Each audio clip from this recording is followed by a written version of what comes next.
Baik lagi dari All Sedayu Hotel, Mall of Indonesia, Kelapa Gading, Lobby 5, Generasi Mecin. Kita lagi ngobrol-ngobrol di sini barengan Bang Emrus dan juga Mas Heri.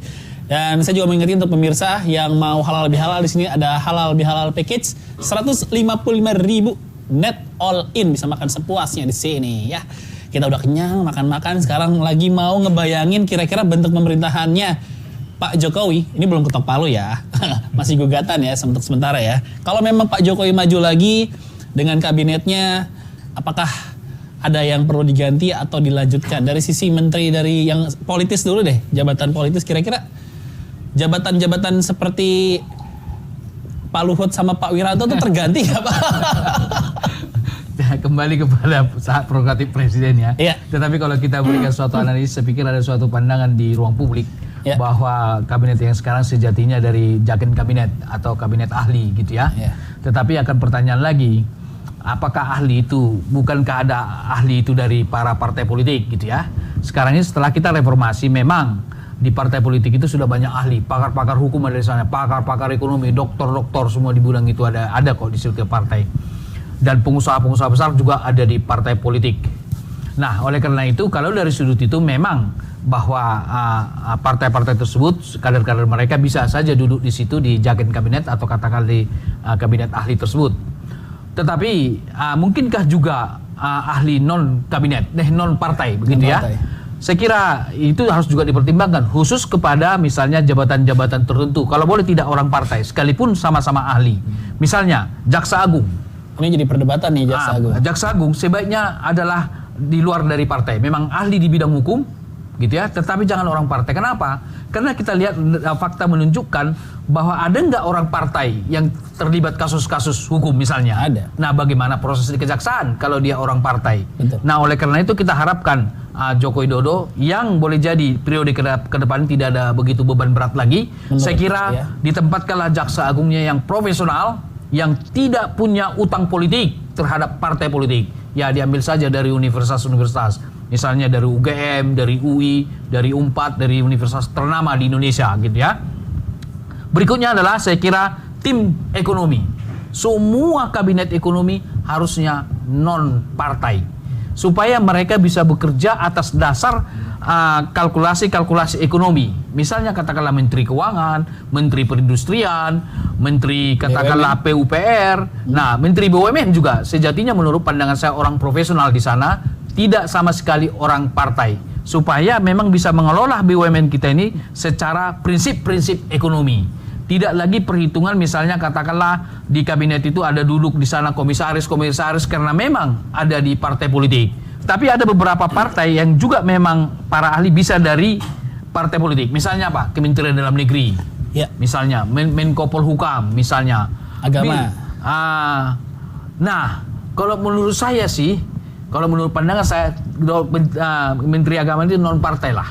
Oke. Gitu ya, lebih tepat. Belum terjadi tapi ya, kalau boleh non partai. Kenapa? Bisa kira bisa saja dari misalnya Muhammadiyah, dari NU non partai misalnya, organisasi besar keagamaan kita. Nah, jadi tidak orang partai di sana. Itu.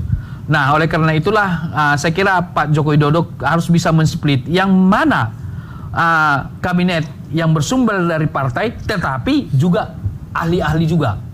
Mana yang murni non partai tetapi juga ahli juga. Saya terus terang mengatakan bahwa kalau kabinet kita itu ahli non partai misalnya, tidak ada utang politik mereka terhadap partai. Mereka lebih merdeka mengambil keputusan. Tetapi kalau kabinet itu adalah dari partai, walaupun ahli, bagaimanapun secara sosiologis dan psikologis, itu pasti terikat. Dalam periode yang sekarang ini, Jaksa Agung kita kan dari satu partai tertentu, sekalipun itu mundur dari partai politik. Secara juridis dia mundur. Tetapi secara interaksi atau sosiologi, tidak bisa, karena interaksi-interaksi itu bisa terjadi di belakang panggung. Komunikasi, kontak, dan orang kan selalu berpernah. Saya kan duduk karena memang dibawa oleh partai. Kan ada utang di situ, utang katakanlah merasa dibantu oleh suatu partai tertentu. Saya jadi ingat periode keduanya PSBY yang koalisinya sangat padat dan gemuk sekali. Waktu itu sampai bikin jabatan wakil menteri yang cukup banyak waktu itu. Iya. Dan itu mungkin nggak terjadi lagi di kemarin ada wakil menteri kita ESDM kan? Iya. Nah, kalau saya Di berpendapat periode kedua ini mungkin nggak dengan masuknya koalisi lagi nih? karena pertimbangan-pertimbangan politik, karena jabatan-jabatan bisa saja itu diadakan. Tapi saya mengatakan sejatinya tidak perlu ada itu jabatan wakil menteri itu. Oke. Jadi dua pimpinan, dua di sana matahari bersinar kan tidak baik. Masalahnya yang rebutannya Pak Emrus. Nah itu persoalannya. Oke, dari sisi ekonomi gimana Mas Henry? Jadi pada prinsipnya adalah ya Pak Jokowi harus bisa membuat tim ekonomi yang lebih solid. Oke. Gitu ya.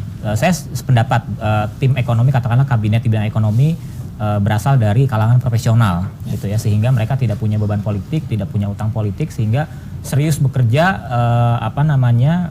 fokus untuk bagaimana membangun ekonomi secara menyeluruh seperti itu.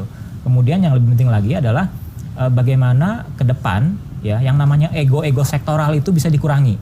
Nah, kalau kita lihat sekarang ini di kabinet di tim ekonomi ini bukan berarti secara individu mereka kurang.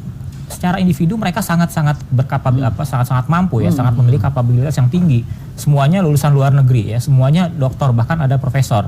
Nah, jadi secara individu nggak ada kekurangan, tapi ketika dibentuk menjadi sebuah tim, tapi kok tadi ibarat orkestra nadanya agak-agak fales atau sumbang. Nah, ke depan ini harapannya tidak terjadi lagi, sehingga harus ada katakanlah mungkin undang-undang atau dalam hal kebijakan atau regulasi lah yang bisa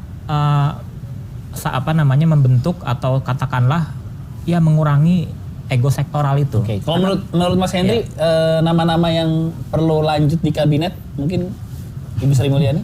Ya mungkin Bu Sri ya masih diperlukan gitu ya di kabinet ke depan, karena pertama ya kita tidak ragukan lagi sepak terjangnya, pengalamannya, kemudian jam terbangnya, sehingga mungkin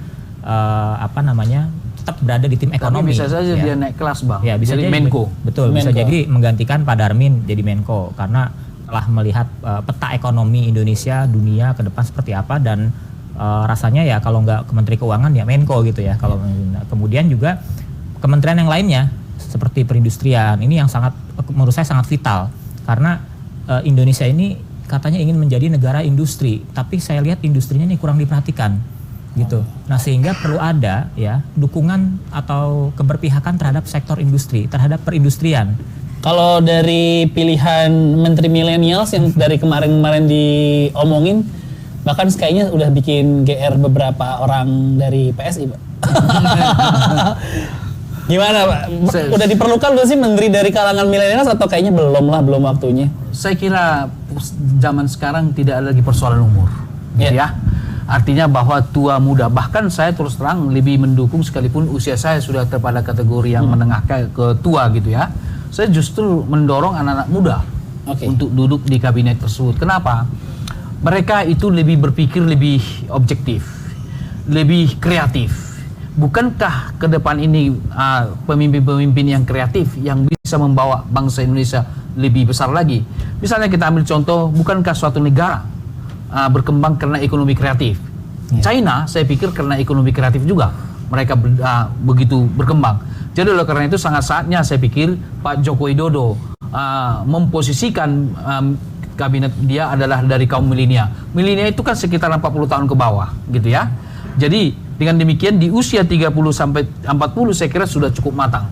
Bahkan di Indonesia menurut pengamatan saya sudah banyak orang di usia 30 sampai 35 sudah doktor dari universitas terkenal di dunia.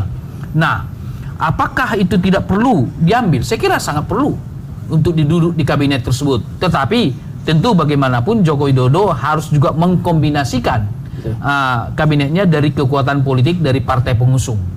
Karena bagaimanapun partai pengusung ini memberikan dukungan terhadap Joko Widodo menjadi calon presiden. Tidak ada gratis, tidak ada makan siang yang gratis.